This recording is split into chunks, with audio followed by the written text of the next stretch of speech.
Hi everyone, it's Friday afternoon, and once again you're watching Pairfect. But this afternoon is very special because you're watching right from the Union Bank Square. Tower. Tower? I'm sorry, it's Union Bank Tower, and we have a very special guest in the person of a gentleman who's on top of everything that has to do with the Union Bank. But first, let me tell you more about this guy.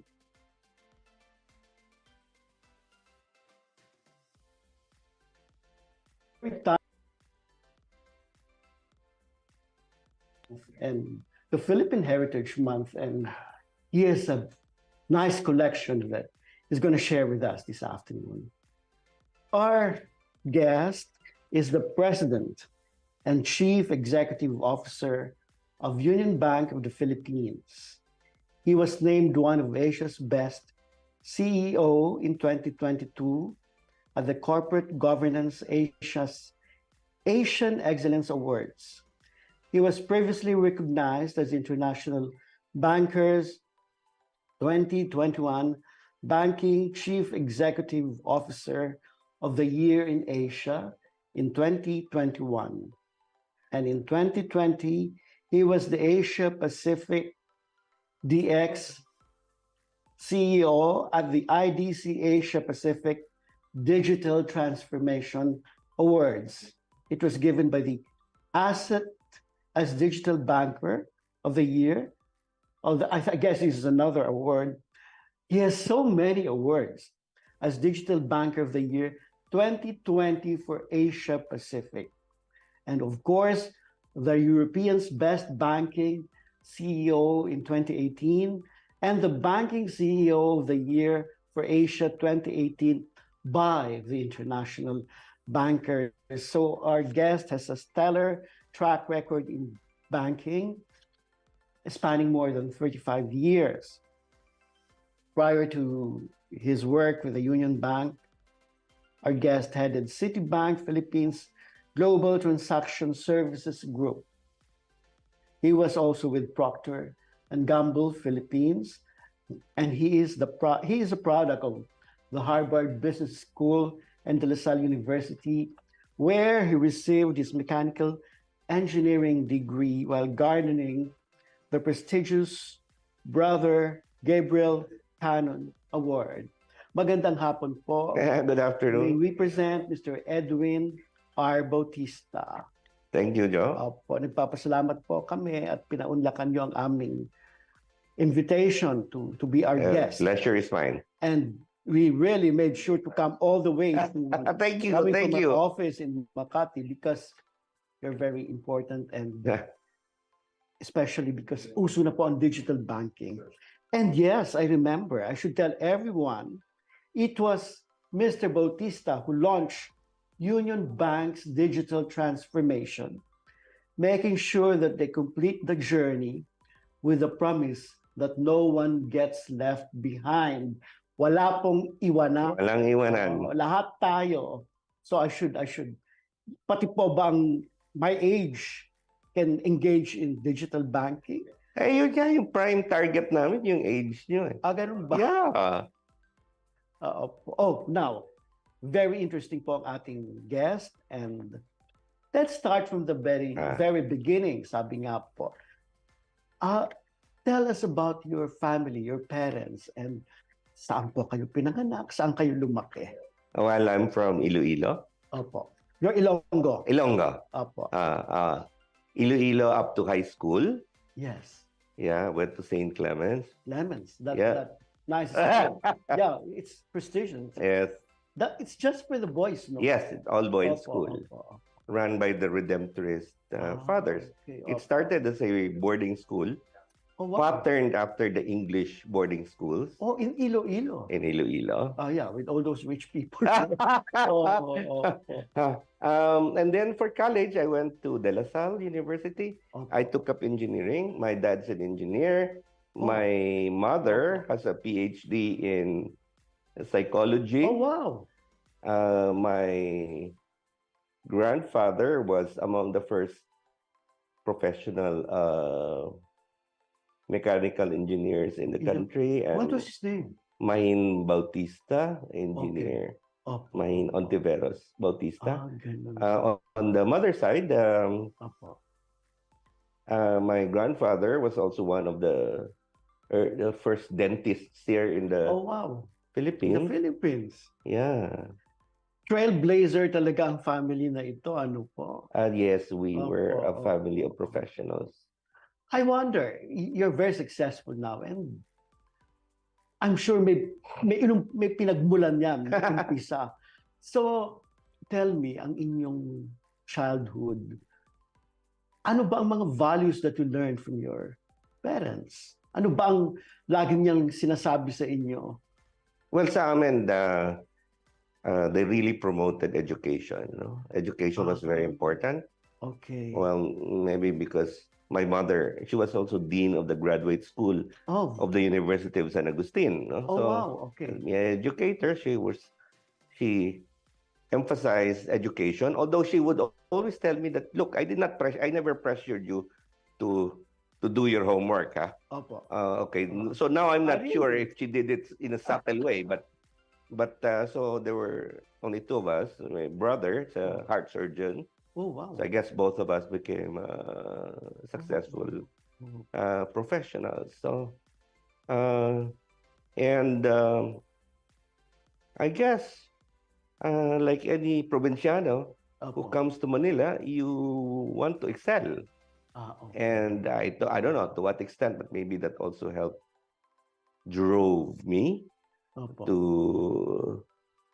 to reach for higher things. Opo. But in elementary and high school, did you already excel sa... Oh, yes. Yeah. You were an honor student. Of course. Ano po, were you... Yeah, I was always either one or two. Okay. Talagang... But what were your study habits? Okay, I wasn't really I wasn't the very studious type. In fact, I was a little bit more of. In fact, I still remember when I was in grade school, my teacher. I still kept some of my notebooks. It had the wording of the teacher saying lazy. I never really wanted to do my homework. I don't know, because maybe I got bored.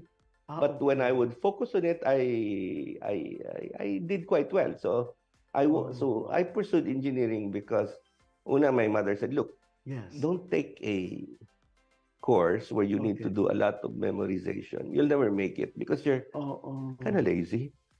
So lazy, more of, I guess, getting bored. No? Yes. So I said, well, okay, engineering analysis, at least I can analyze, and that should be it.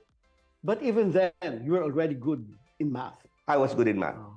I was good in math, but I didn't realize until I was in college that because in college I was the team captain of the De La Salle debating team. We won twice nationally. Wow. Yeah, I knew I was okay there in high school, but I didn't realize that I only learned that aspect of myself. And actually, in hindsight, it helped a lot because as you move up the executive ranks, communication is critical. Yeah. The ability to communicate.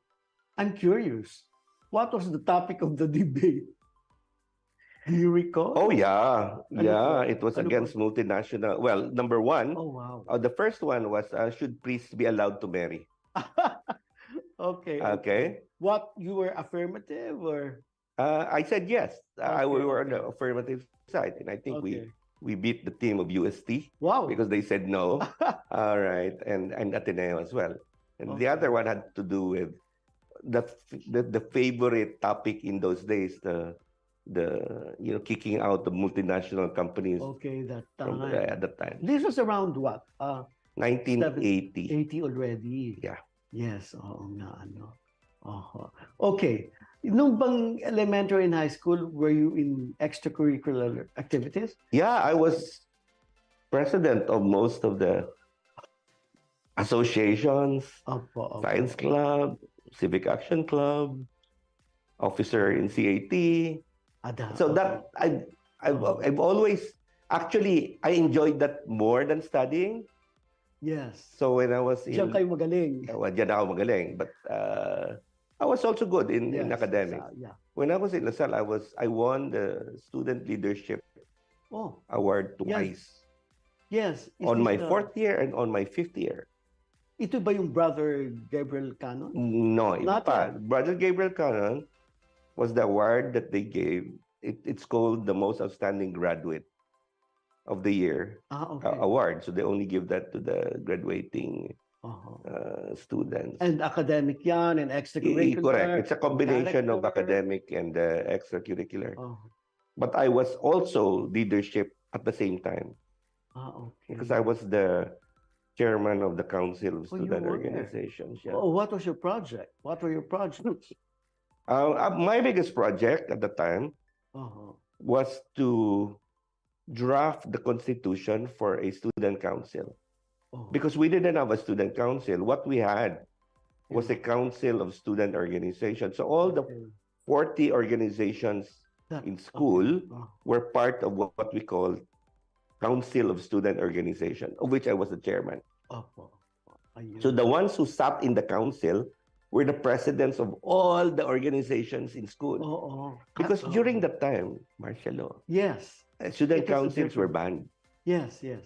So we had a student council the year after I graduated because my last initiative was to draft the constitution for a student council. What year did you graduate? 82. 82. But 83 meron ng Meron na. Tama-tama, panahon naman ni Ninoy. Yeah, but correct. So I never. So people were saying, "Wow, you could have run for the student council," but I was already graduate. At saka kayong gumawa ng constitution. Oo nga naman. So let's move forward and po. Ano ang mga initial? Well, I worked with Procter & Gamble, so my initial exposure was really marketing. Oh, yes. Yes. But you were an engineer, no? Exactly. Okay. Now, there's a story why. Okay. We applied me and my classmates, we applied in Procter & Gamble in the manufacturing plant. Okay. All right. But the manufacturing plant starts work at 7 in the morning. Okay. They also interviewed me in marketing. In marketing, work starts at 7:30. So between 7 and 7:30, sabi ko dito na ako sa marketing. Tsaka, yung marketing office kasi sa Makati. Yung office nung manufacturing was way out there in Balut, Tondo, beyond the pier. Medyo malayo. You lived where? Makati. Okay. So, to me, no-brainer. When you're young, fresh out of college, and you're willing to try anything, ano ba yung priorities mo? Malapit sa bahay. So, yun. Mababaw lang yung dahilan. And then I liked it. Okay. Now, before we continue with that, meron ba kayong mga naging idols, mga heroes? Who did you look up to when you were a teenager? I think my heroes at the time were the NBA basketball stars. I mean, I would have loved to say something like Jose Rizal, but the reality was, talaga? I didn't think much of those things. Were you in sports? Well, yeah, like every kid, no? Filipino, little basketball, little soccer. Yeah. But it was really in leadership that you excelled, and academics. Yeah. So okay, let's move forward again to your early career. And then from PNG I moved to Citibank. Already. Why did you choose to become a banker? They invited me. I didn't even think I could be a banker because at Procter & Gamble, I was in marketing, I was in brand management, but at least manufacturing company. So you would say, okay, it's related to some engineering. It's about production, producing soap at least. Yeah. Okay, then I got an invitation to join banking by Citibank. They invited me because they wanted a marketing person to join banking and set up product management. It was their idea, not mine. Okay.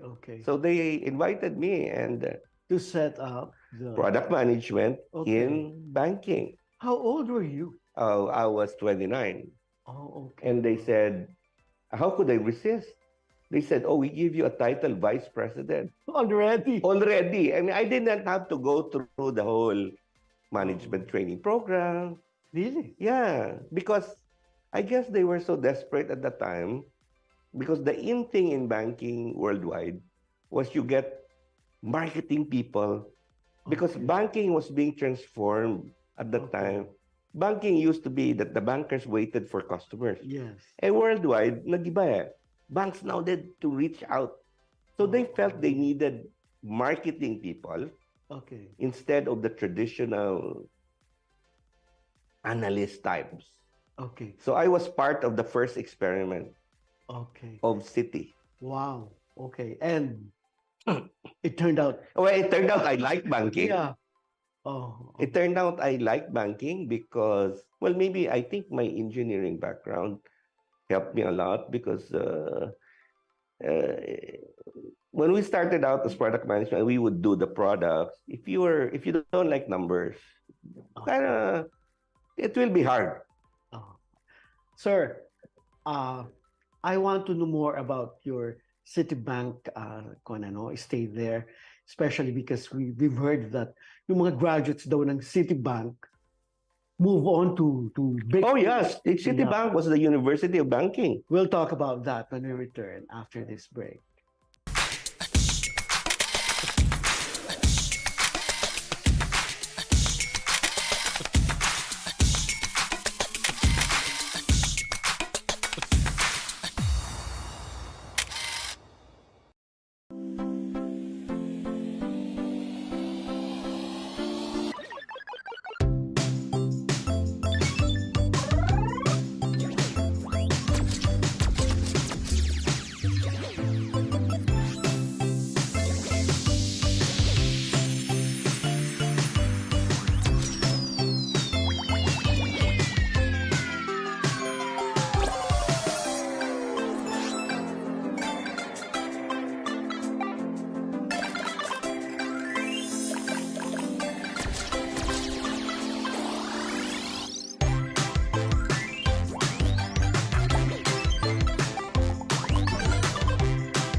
With Globe, our steps can lead us to millions of doors opening, millions of paths unfolding, and millions of reasons to keep going.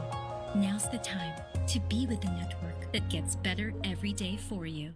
Fiber is the free and secure way to connect with friends and family, anywhere. Send messages and make phone and video calls for free. Download Fiber now.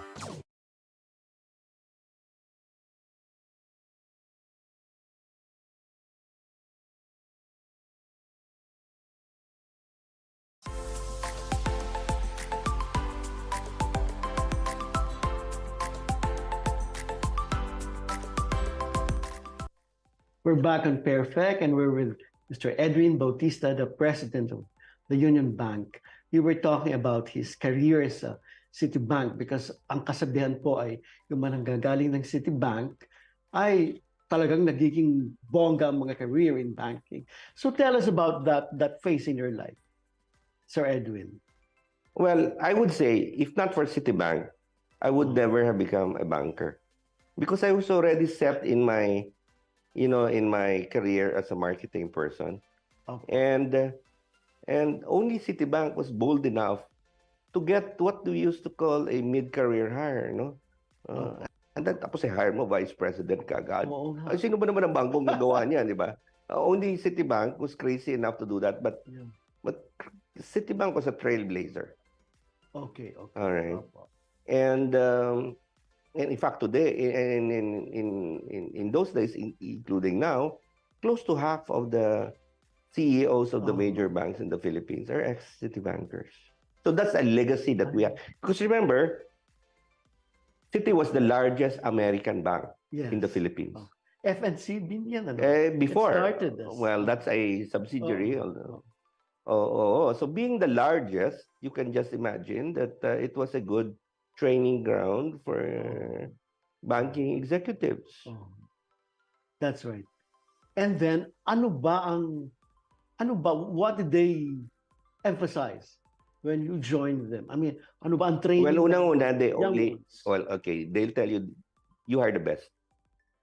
Okay, so being a multinational bank, an American bank, they always got first crack of the talent available in the market. Parang employer of choice siya. Plus, it had a good reputation that the alumni end up running banks. So therefore, yung mga alumni naman, naging president. Saan sila kukuha? Dito din, di ba? Yung mga nakasama nila before. And yes, and so you had access to the latest banking technology because the training was superb. Yeah, and then Citi was market leader in nearly all the markets we were competing in at that time. Ganun pala. Although talagang pagod kayo at the end of the day. Kasama yon. Pagod ka talaga, pero pagkatapos naman sulit dahil matututo ka.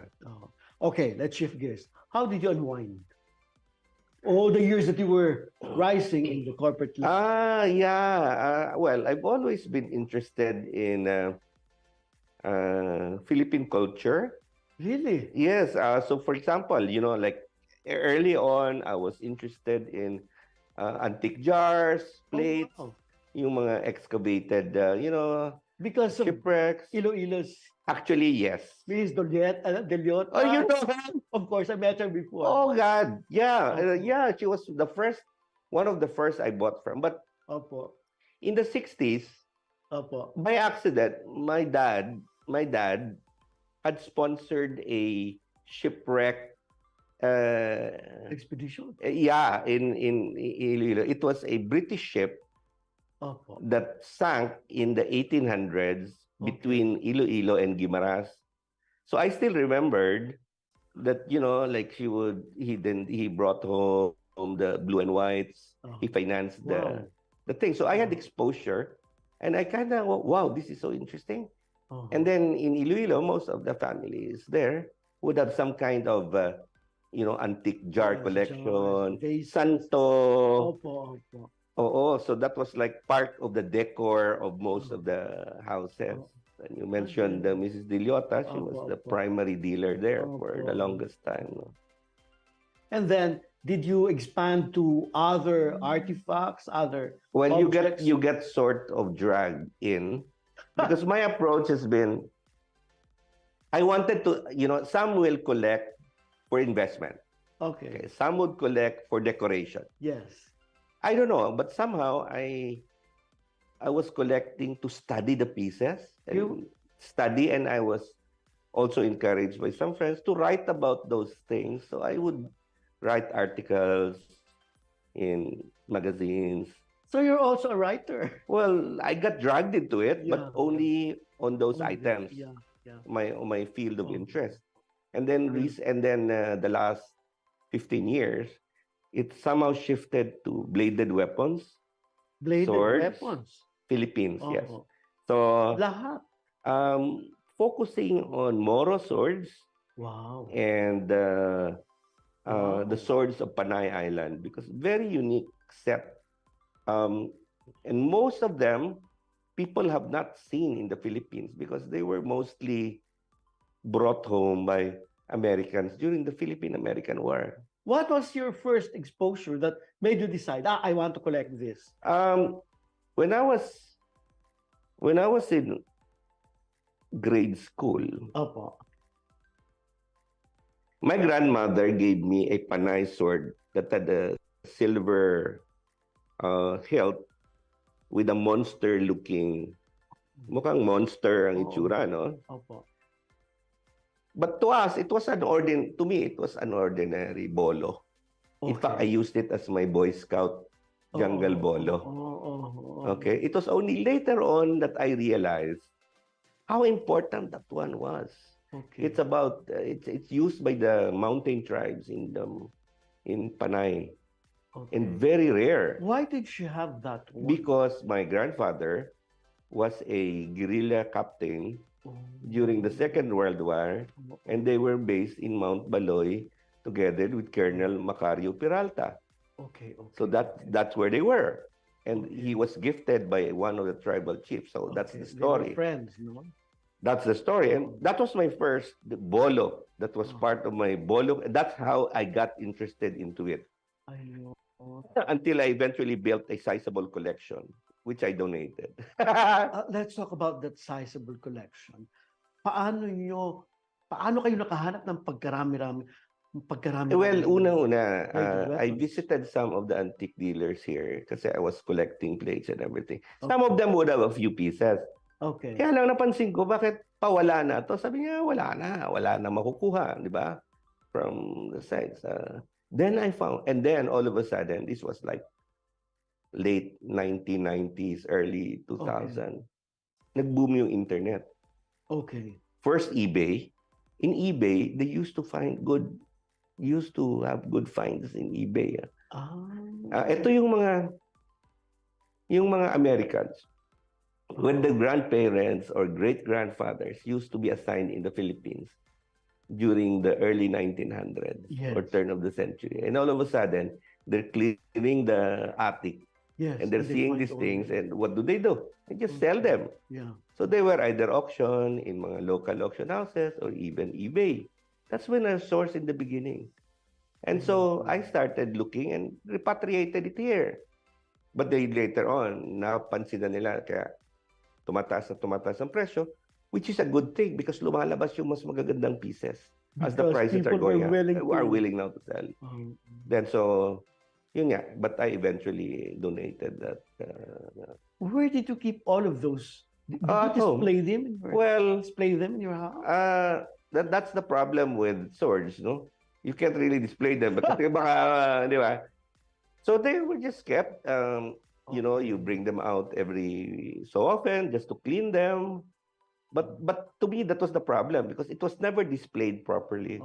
And I kind of felt, sayang naman, people don't know. Ako lang nakakaalam. May ganito pala kagandang heritage ng Pilipinas. Ay, ako lang nakakaalam. Ako lang nakakakita.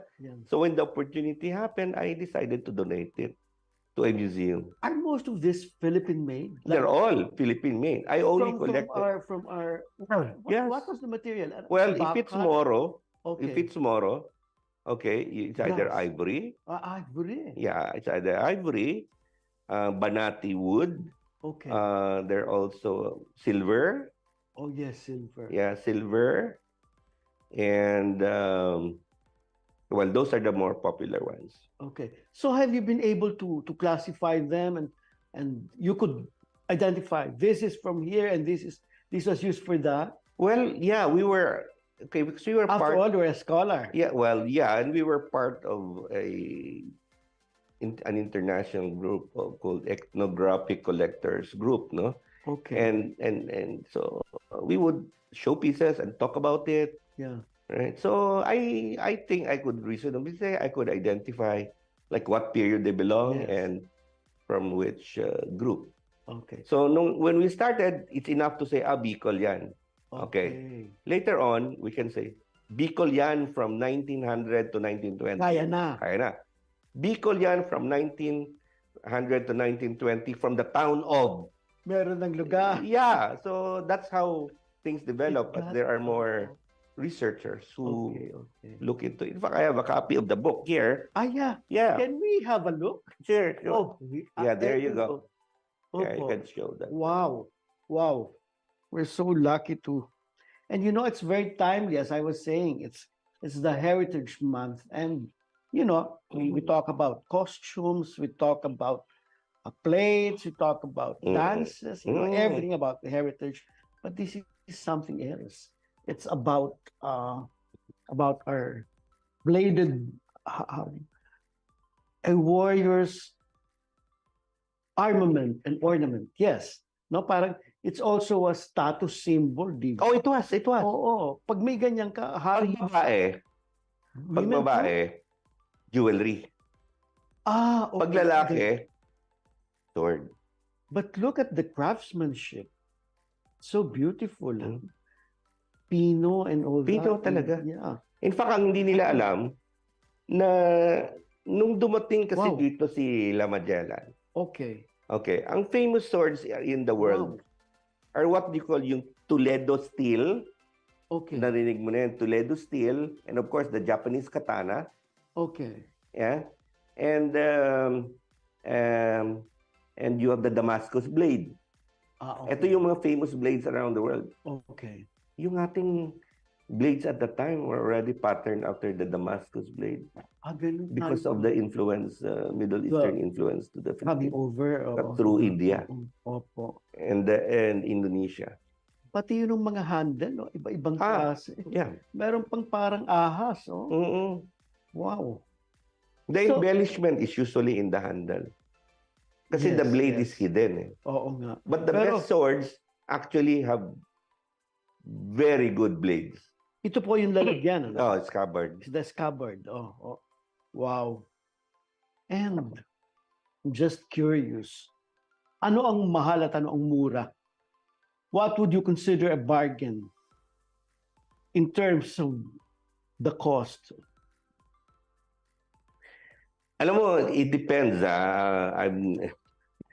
Because when I was some of those the best ones actually I got for nearly a song because early days in eBay no one really recognized. Tsaka minsan nakakalusot na for $100 you get something that's like super rare. Minsan naman pag alam na ng lahat, so you'll have to pay up a little bit. But what drove me was if it was a unique piece. Ang sinasabi ko sa sarili ko, kailangan bumalik sa Pilipinas yan. Okay.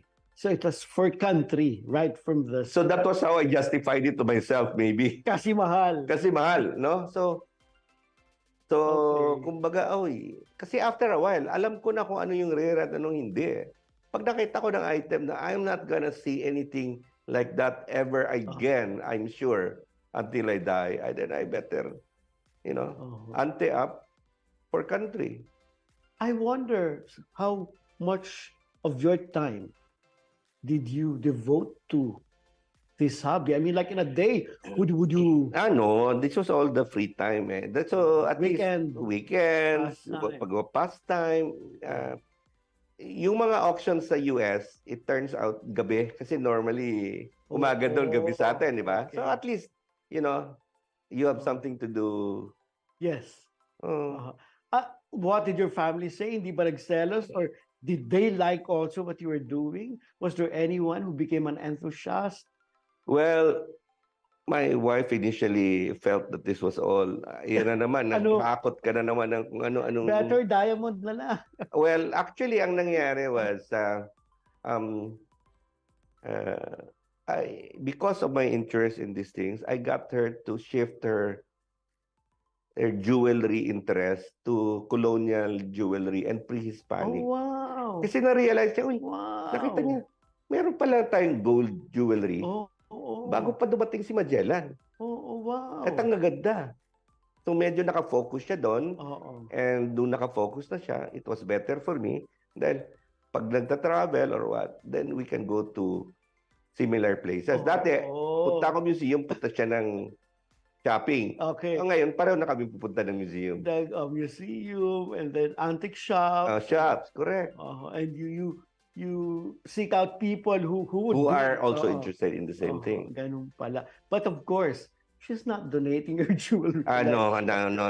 Maybe she might in the future. But then wow. I'll show you another one. This one naman Okay, is ano naman ito? our recent interest. As part of my interest in culture, Oh, wow. as I was collecting these swords, Opo. na-realize ko marami palang paniniwala ang mga Pilipino. No? So either Okay. they etch it in the blade, Okay. pero itong interesting. Okay. Okay. You've heard about Filipinos during the war with Spain and the Americans Okay. who will charge with the bolo. Okay. Di ba? Parang Matatapang. matatapang. Ba't sila matapang? Oh. Kasi sa tingin nila, hindi sila tatabla ng bala. All the way to Valentin de los Santos. Remember? Oh! Lapiang Malaya. Lapiang Malaya. Yeah. That's right. So I got interested because then I saw some blades sold in the US that accompanying it were some old anting-anting shirts. So that's how I got interested in it. Okay. Tapos in fact may mga shirts na lumabas dito sa Pilipinas. Supposedly, ito yung mga original shirts na gamit ng ibang kasama ni Valentin de los Santos. Yung Lapiang Malaya sa Lapiang Malaya. Yeah. Sa may Taft Avenue. Oh. So, ito yung mga anting-anting naman, no? Okay. For example, tulad niyan, no? Ito yung mga paniniwala nila, di ba? Now, wow. lagi ito'y tinatanong, naniniwala ka ba dyan? I just smile and I say, to me, the interest is cultural. Yes. It's I'm more interested in what people were thinking. And this is an artifact of history. Pero ito mga ito, ang primary purpose nito was pampatapang at protection from... Anting-antings are generally defense. Protection. Defense. Yeah, hindi Walang pa. pag-ibig, Meron din. May mga anting-anting. Medyo na-develop na yan. But yung principal, kaya ang anting-anting talaga throughout the history of the Philippines, even during Spanish times, andyan na yan eh. Kapag may conflict, nagiging popular. Okay.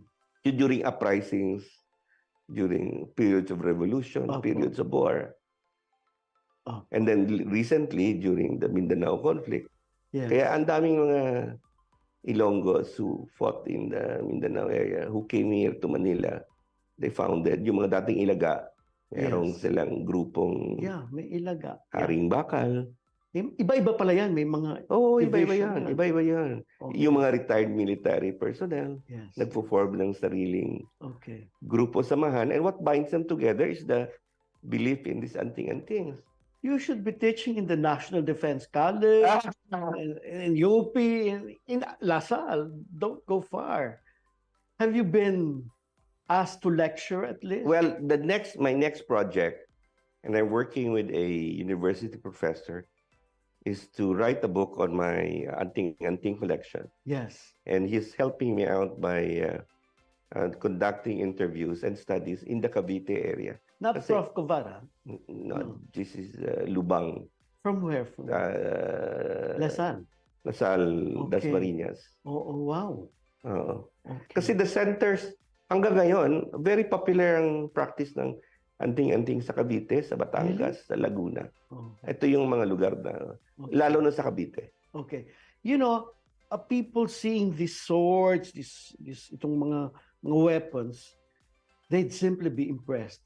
Pero siguro medyo parang it is strange to them that meron pang mga anting-anting, ano? I mean, like you've been able to collect all of this. How do people react to the fact that you have collected all these anting-anting materials? Well, iba-iba. Some people think I'm crazy. Others are saying, okay, well, it's nice, interesting thing. So what interests you? Sabi ko, alam mo, napaka-interesting to. I have to study the iconography. You know, what did they believe in? You know, and to me, that's the thing about it. Okay, dito naman, our weapons actually were at par with the Spanish weapons. Jewelry. That we had a rich source of gold and arts in the Philippines. Now, what does that tell us? we're not an inferior people. Yes. All right? yes, There's yes. no reason why we cannot rise up to be number one in Asia or Southeast Asia. Yan ang take ko sa lahat na ito. It gives me confidence that we come from a race of people, you know, Yes. who had the talent. Yes. Maybe we got a bum rap in the last 300 years, but we have the potential. We need people like you who have a good understanding and appreciation of our heritage. Lalo na itong mga bagay na ito that we take for granted or we overlook. Actually, you know, like, I'm sick and tired of people saying, ano nga ba, ano sa Pilipinas, the smallest fish in the world. We celebrate the Polo Bataan. Other countries celebrate the victories or these things that are nice. We separate tayo, bolo, you talk to people. Akala nila what we had in swords were the plain bolos that are used in the kitchen. Kung nakita sila ng napakaganda ditong mga ivory, silver, ayan, made by the tribes of Panoy. You know, we'll talk more about, especially, I want to find out what happened to your armaments, your collection of armaments after we pause for a break. Struggle! I can't receive payments now. There is no more. Upgrade your receiving limits with UB. No limits, kaya your hustle goes on. Download Union Bank online now.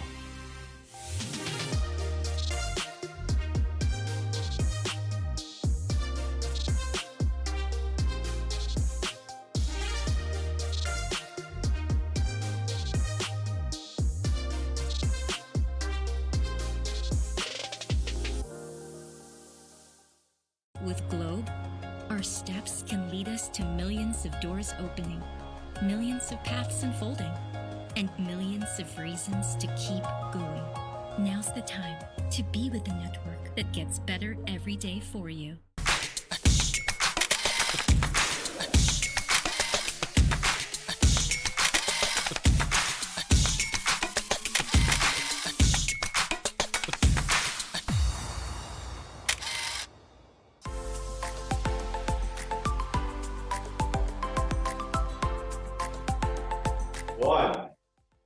We're back with Mr. Edwin Bautista, Sir Edwin, who has been sharing with us his very important collection.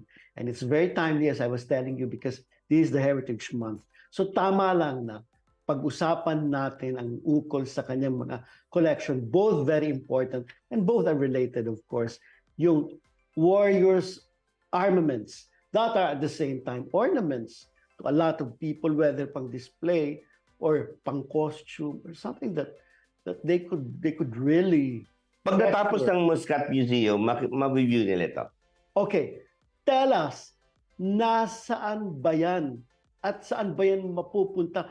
I-share nyo naman sa public yan at nang hindi naman kayo lang ang nakakakita niyan. Well, kaya nga, I donated this to the Museo ng Katutubong Kaalaman. Which is what? Where is this? Yeah, it's owned by the Unilab Foundation. Okay. So they're putting up a museum, I understand, here in where the Unilab campus is. Opo. Yung kwan nila dito, yung malaking Banda property. rito lang din. Dito lang, malapit lang. Opo. And so this will be displayed once the museum has been set up. Okay. So, but I already donated it. Why did you donate it? Limpak-limpak ito, if I may Hindi use naman. the term. Para sa akin kasi, it's I also wanted, I wanted someone to take care of it. I wanted someone to share it. Yes. Pag ibenta ko yan, lahat ng ginugol kong panahon parang just went into waste para sa akin. Although, sabi nga sa collector, the satisfaction is in chasing the item. Once you've already got it, wala nang satisfaction, okay na. But to me, I always believe that we're just a temporary custodian. Yeah. Saka ang problema sa Pilipinas, wala tayong tradition of donating. Oo nga, Oo. So this is a good example for others. Oo. Totoo yan, ha? like they end up selling it or keeping it for themselves when it should be shared. This is a very noble undertaking, Sir Edwin, because then hindi lang kayo ang nag-e-enjoy at hindi lang kayo nakakaalam at nakakaintindi at nag-appreciate. Kung hindi, ang buong bayang Pilipino will be able to enjoy these things. Now, let's go back to your corporate mission. Ano po? You're into digital banking. As I was asking you, pwede ba ako, I'm 66 years old, pwede pa ba ako mag-digital banking? I don't even know how to like that. You think you don't, but the statistics show that that age group is one of the highest users of social media. Why? Because it's their way to connect with the apo, with the old friends. I don't know if you're aware, but yun ang profile, di ba? Okay. When you reach a certain age, 60 and above, What that's else? what you reach out to former classmates and social media. Hindi ba? So being on the internet is not strange to that age group. That's what we're finding out. In fact, Yes. our best users of digital or mobile banking Opo. are the retirees. Talaga? Yeah. Opo. And how have you been able to reach out to the elderly? Well, actually, it's 50 above and all well, it that, turns out it's 60 easier above. because when you reach the young, Opo. may phenomenon yung mga young na yan, Opo. sila yung kinoconnect ng mga lolo at lola. Oo, sila yung tuturo sa lolo, nababypass yung mga parents. That's one of the... So, magaling pala. yan ang nakikita namin. So, there's so much to look forward to from you. But then, in terms of your interest in Philippine arts and culture, ano pa ba? Meron pa ba kayong ibang gustong sabihin or gustong i-share? Ano ba ang... Well, ako naman, actually, that's the secret why I think I've had the confidence to push digital transformation because to me, now, we not only want to be leader in the Philippines, leader in Southeast Asia. Okay. In terms of creating these new things. And, you know, it's, when we look back at our heritage, we were up there. Oo nga. We can do it again. Opo. Pag sabi nga, di ba, lagi nila, was there a golden age of the Philippines? Or at least, people say, wala naman eh. Anong wala? We were never in the dumps before. We have what it takes. At yun ang pinaka-learning ko. Opo. And by studying history, we can better understand ourselves. Opo. May PS lang ako. Since you're working in this company and this is an Aboitiz group, ano po? Opo. Are the Aboitises also very interested in these things? Ano ang kanilang involvements of Philippine arts and culture? Oh, yeah, they have the Aboitiz Foundation. That has a museum. They donated their ancestral home to the people of Cebu. Yeah, they're at the heart, very much into it, but they're also very much into digital. Both. Yes. Opo. Yes. So, you have their support. Very much. Very much. Opo. Very much. And then, in Iloilo, do you ever get to go home to Iloilo? Oh, I was there last month. Talaga. It's one place that you have not. Yeah, we conducted an SME seminar, taught them about how they can become better SMEs and what AI has in store for the future. How long po tayo magiging buong Pilipinas na digital banking? Ano ang foresight ninyo? Well, ang projection ng BSP is that by next year, 50% of all retail transactions are going to be paid digitally. We're culturally ready. Ano po? Malapit na. Alusan dyan Yan, doable yan. Pala. Okay. Anything else that you do outside of collecting? Do you dance? Do you sing?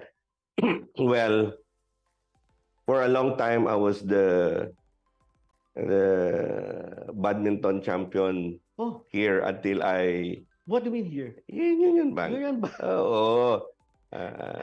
For a long time until well, medyo retired na ngayon. Opo. Just play for fun.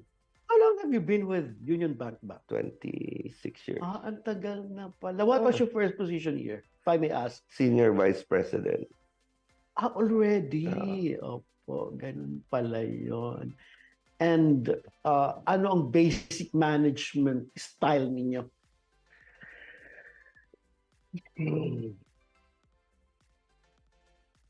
I think I'm bridging the old and the new. Okay. And I'm strategy driven. And Strategy. I don't want to delve so much into. I don't want to tell people exactly what to do, but we agree on the basic direction and the strategy, and that's why I have to hire very good people. Opo. That's Ganun. I think that's Oo. that's been the style and the secret.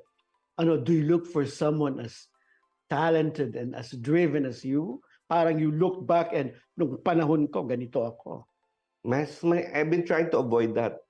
Kasi I think kung sino ako noon may not be the type of person who will work going forward with AI and everything. Magkakaiba. So, Opo. all right. So, rather than looking for generalists Opo. up front, I look for people who are experts who have a strong skill set and the right attitude. Opo. Okay, so meron siyang skill set na unique at saka magaling talaga siya dyan. Yung well-roundedness naman makukuha niya over time. That's why you have to get them young also.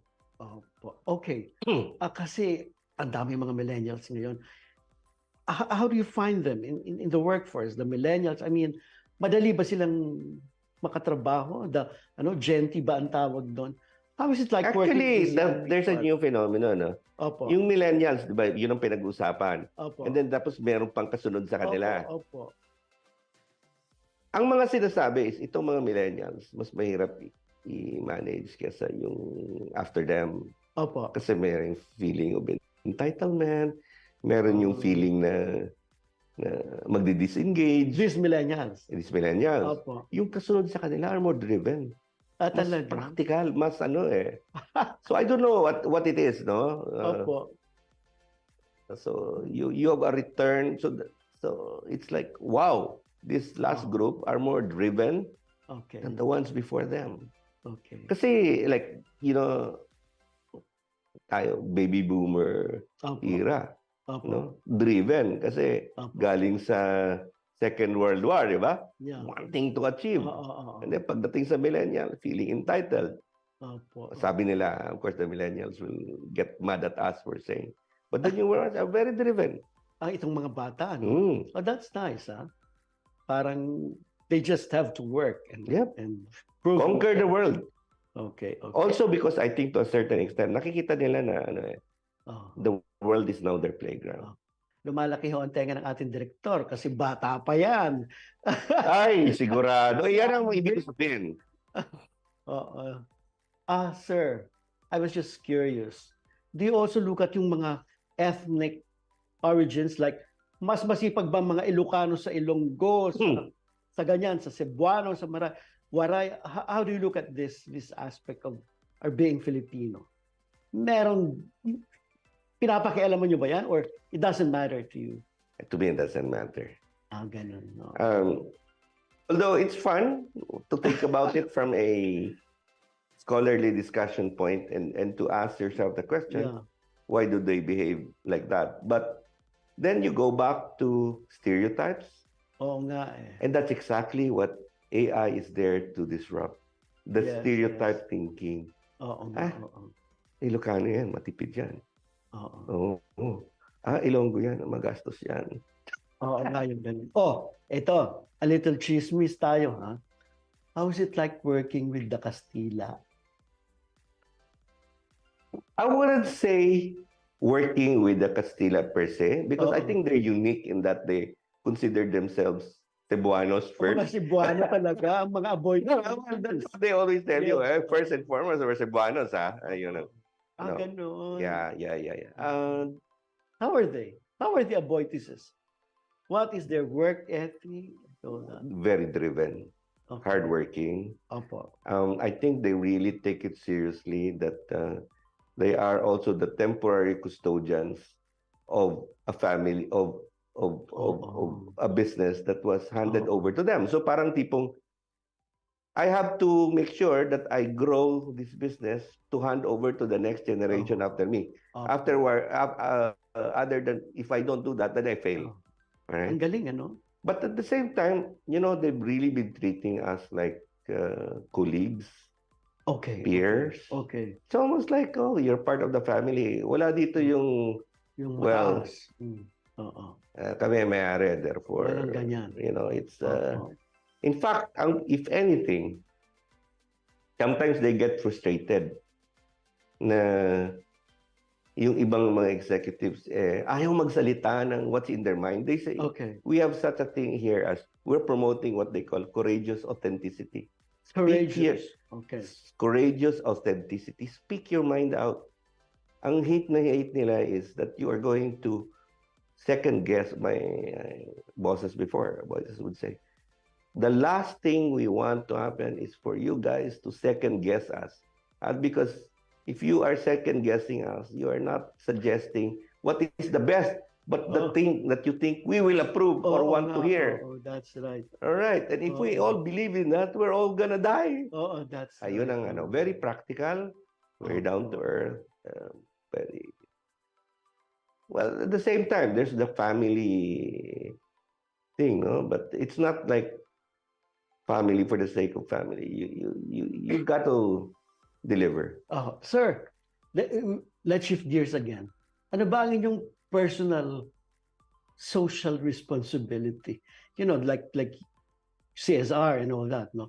Pero sa inyo, yung personal, ano bang tinutulungan ninyo? Ako, ang basic ko trust is more on helping promote culture. So really? Yeah, I don't get involved in many associations, but I never turn down requests to become trustees in museums. Okay. Help how I can help those particular areas, help promote culture and the arts. Okay. Sponsoring books. Kasi ang point ko is, I can look at, helping the flood victims, but a lot of people can do that. What can I do that's unique to me? So that's one. Tama naman. At saka meron kayong personal stake. And then I also volunteer to teach digital stuff. Where? There's the Asian Institute of Digital Transformation. They help tech up the government. So I volunteer 6 hours. Yeah, 6 hours every 2 months. Where? To do it's an online lecture, but we've been doing on-site na. And most of the students are people from government, from undersecretaries, directors. Who need to know more about this? Yeah, it's a whole program that we put together for them. So, how are you with LaSalle? Dapat at this time, meron na kayong award from LaSalle. They already did. They Ano gave po? me most outstanding alumni in the field of finance 5 years ago. Okay. And I'm also a trustee in the LaSalle Dasmariñas Museum. That's right. Foundation. That beautiful museum Yeah. there. Yeah, I want to visit that. Okay. I think we had a good time and we learned so much from you. Okay, parting words lang po sa future depositors, mga kliyente ng Union Bank. Ano pang gusto niyo sabihin sa kanila? Well, that you're in good hands. Ay, hindi. Ibang bangko pala yan. No, I can promise you that especially the Citibank customers who we are inheriting, because we acquired the Citibank portfolio in the Philippines, I assure you that it's more than business as usual because we will provide you with even better services. And that's a personal promise, being an ex-Citibanker. Opo. And as the CEO of Union Bank, I think it is not only a task but a calling to provide customers of the old Citibank portfolio even a better experience. Thank you. So that was Mr. Edwin Bautista, the President and CEO of Union Bank, and it was indeed a pleasure. Nag-full circle na po si Mr. Bautista, Sir Edwin, in the sense that now he's taking care of Citibank clients then. Of course, lumalawak ang influence ni Mr. Edwin sa buong bansa natin. And we're happy that we had a happy afternoon with him. A good afternoon at maraming salamat po. This is Jojo Silvestre.